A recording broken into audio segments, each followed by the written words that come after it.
Désolé du retard, je viens de regarder son match et j'ai tout simplement envie de pleurer. Premier degré, j'ai envie de pleurer. Pourquoi? Parce que ce mec va jouer dans mon club pendant les 10-15 prochaines années. C'est le meilleur joueur du monde. Yamal est le meilleur joueur du monde. Vous êtes content ou pas, c'est pareil. C'est peut-être pas le mec qui a fait la meilleure saison collectivement. Il a pas pris tous les trophées majeurs. Si vous voulez, ça, y a pas de souci. Il y a peut-être des choses où tu peux débattre. Mais si tu parles de football cette année, 2024-2025, ce que le mec, il est capable de faire à son poste, personne ne le fait. Personne ne le fait. Qui te fait lever, allumer la télé? Qui te donne des frissons? Qui a marqué l'année 2024-2025 individuellement? Qui porte le blaze, entre guillemets, de meilleur joueur du monde sur l'année? Lamine Yamal. Et il y a quand même des gens, ils nous disent que sa saison, elle a commencé contre l'Inter.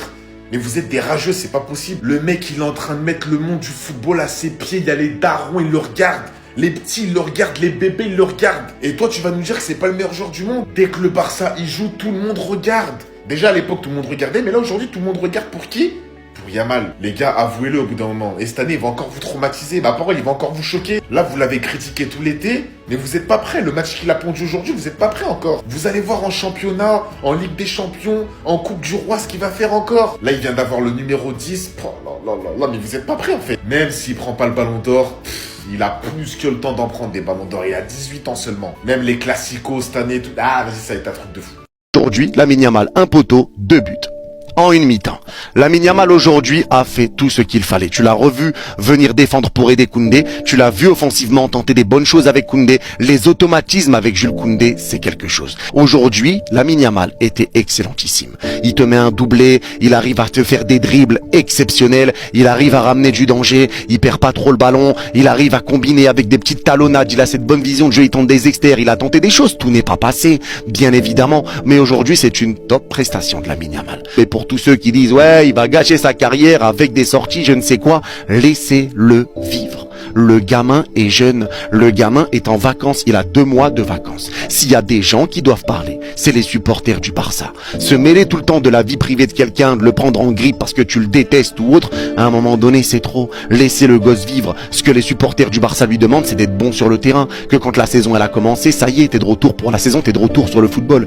Et là, Lamine Yamal a montré du football. S'il y a 2-2, que Séoul revient à 2-2, c'est en partie de sa faute. Parce qu'il y a un nombre incalculable d'occasions pour Dani Olmo. La passe de Koundé qui met à Dani Olmo dans la surface, contrôle raté. La passe de Rafinha qui donne à Dani Olmo, c'est raté, contrôle raté. La passe de Rafinha pour Olmo, il tire à côté. Les occasions, il en a eu. C'était soit des contrôles ratés, soit des tirs à côté. Il y en a eu 4-5. En première mi-temps, 4-5, où tu peux totalement éteindre Séoul. Tu peux les éteindre. Et après une occasion ratée, ça ramène un but, d'ailleurs, pour Séoul. Aujourd'hui, Dani Olmo, ça a été dur. Ça a été dur, très très compliqué pour lui. Match vraiment difficile, beaucoup trop de ratés. Mais des ratés trop importants qui peuvent mettre le Barça à l'abri. Tu les rates et derrière, tu prends un but. Donc Olmo, ça a été dur. Et défensivement, Cubarsí X Araujo, c'est compliqué. Déjà, Araujo, moi je vais le dire, Araujo pour moi n'est pas un mauvais défenseur. Faut pas oublier, quand le Barça était sous Xavi, Araujo était très très bon. C'était un bon défenseur. Tout le monde disait qu'il avait le niveau pour devenir l'un des meilleur défenseur central au monde s'il ne se blessait pas. C'est un bon joueur, mais pas fait pour ce système d'anti-flic. Ça, je le maintiens. Il est pas fait pour jouer haut. Parce que j'ai l'impression qu'il a pas trop de cerveau. Rashford, tu le sens, il a un truc. Il y a vraiment quelque chose et lui, quand il va vraiment se mettre en route, ça va faire très très mal avec le Barça. Parce que Rashford ramène le premier but de Ferran Torres, c'est important à dire, il prend le ballon, il tourne sur lui-même, il va lancer une profondeur à Torrens et Torrens resserre Ferran Torres. Il aurait pu resservir Rashford, mais aujourd'hui c'est un Rashford qui a tenté des choses, un Rashford qui décrochait, un Rashford qui gardait la balle, un Rashford qui passait par ses dribbles, un Rashford qui a fait jouer les autres. Mais j'ai le sentiment qu'aujourd'hui, Rashford a fait jouer les autres, mais les autres n'ont pas fait jouer Rashford. Le but de Ferran Torres, c'est un très beau but, mais il aurait pu la donner à Rashford pour mettre son premier but. Il est pas loin de son premier but avec le Barça, Rashford. Il est pas loin parce que quand tu joues comme ça va pas tarder. En plus, lui, il a un canon dans ses pieds. Je sais pas ce que c'est. Il envoie des balles de space 12. La frappe qu'il a mis qui a été arrêtée par le gardien, c'est un space 12 sa jambe. C'est effrayant. Tu te prends la balle dans le bras, t'as un moins 200. Inquiétant, tu mets un moins 200 dans le pied, c'est inquiétant, la puissance de frappe qu'il a, c'est terrifiant. Mais aujourd'hui, Rashford fait un bon match. Rashford a été bon. Barkji, ça a été un peu plus compliqué, mais tu le sens lui aussi. Le ballon lui colle au pied, ses accélérations, ses combinaisons avec Hector Fort. Il y a quelque chose chez lui aussi. Les actus du FC Barcelone du vendredi 1er août, c'est parti. On commence tout d'abord avec un gros problème concernant le maillot domicile de la saison prochaine. Et ça, c'est problématique. Les nouveaux maillots du Barça ne plaisent pas aux joueurs. Avec la transpiration et les tissus utilisés par Nike, ils devenaient plus lourds et inconfortables. Plusieurs joueurs s'en sont plaints. Donc voilà, il va falloir trouver une solution. Peut-être Nike va peut-être modifier en gros la texture de son maillot pour éviter en gros qu'il soit trop lourd à la fin des matchs. Toujours avec le FC Barcelone, donc hier, victoire 7-3 contre Séoul, deuxième match de préparation, festival de buts et un gros carton niveau audience sur la chaîne officielle du FC Barcelone qui diffusait le match sur YouTube. Les gars, plus de 1 million de fans ont suivi cette rencontre. À noter, il reste encore un match le 4 août prochain qui sera de nouveau diffusé sur la chaîne YouTube du FC Barcelone. Et concernant cette rencontre, il y a un joueur vraiment qui a choqué un de ces flics, c'est Gavi, les gars, qui a été très bon. Nous avons déjà vu Gavi en très grande forme en fin de saison. Je me souviens qu'il avait fait un match fantastique à Bilbao. Aujourd'hui, il a été décidé qu'il jouerait 30 minutes.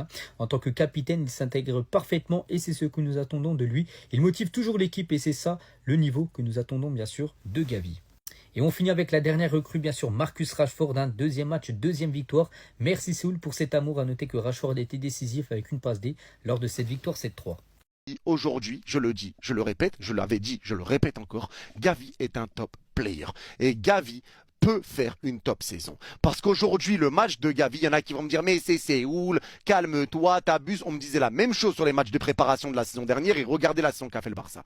Mais Gavi, je le dis, je le répète, c'est un très bon joueur, c'est un excellent joueur. Il n'a pas remporté le Golden Ball pour rien. Et pour ceux qui vont dire que c'est un catcheur, vous ne regardez juste pas les matchs. C'est un joueur qui se donne pour son équipe, c'est un crève-la-faim. C'est un clébard comme toutes les équipes en ont besoin. Toutes les équipes. Mais vous essayez de faire passer Gavi pour un mec qui ne sait pas jouer au foot, c'est un bowler. Gavi est un bowler. Le but qu'il met aujourd'hui, ce contrôle orienté magnifique en mode roulette, il se retourne totalement. Il prend le meilleur sur le défenseur en un contrôle, la frappe derrière. Un contrôle un peu zidanesque, c'est Zidane qui aimait bien ce genre de contrôle. Le contrôle est magnifique, le but derrière est magnifique, mais il se bat pour récupérer des ballons, les passes, la vision de jeu, les combinaisons, les appels, le décrochage, peser sur les défenses. Il a tout fait.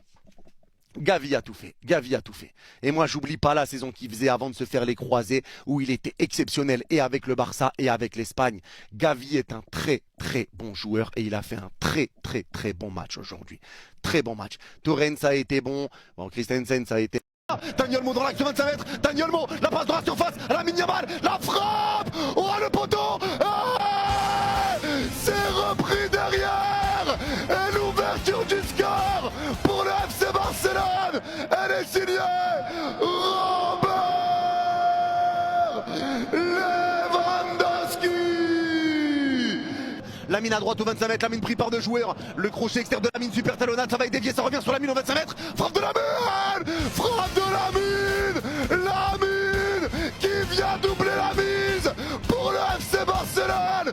Un peu de réussite, mais la frappe magnifique en dehors de la surface. Et ça fait déjà 2-0, signé Lamine Yamal. Le centre de Moule, il a failli se faire avoir un contre-pied, Juan Garcia, mais ça passe le long de sa ligne. Ça a été dévié, récupération de Séoul dans les pieds de Lamine Yamal. Le centre pro 6 mètres, la frappe et la réduction de l'écart de Young Wak.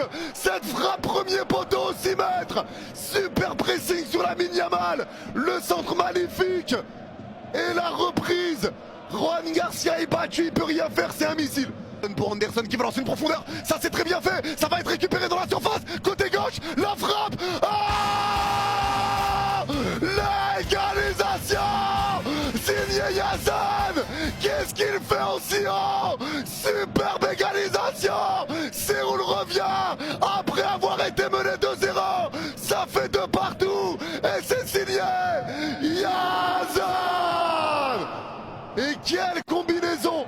Avance, il va lancer Lamine Yamal, celle-là elle est belle cette passe, Lamine dans la surface, crochet de Lamine, il se défait d'un joueur, pousse les balles de Lamine, frappe de Lamine Yamal, tic-tac, tic-tac, tic-tac, il fait tourner la tête, et il va chercher son doublé, ça fait 3-2 pour le Barça, et c'est signé Lamine Yamal. Ballon piqué, c'est récupéré à gauche de la surface avec Torrens qui repart avec Gavi légèrement à gauche de l'axe au 30 mètres. Allez, Gavi qui repart plein axe avec Christensen au 30 mètres également. La frappe tentée, oh Le coup de pétard, le coup de canon.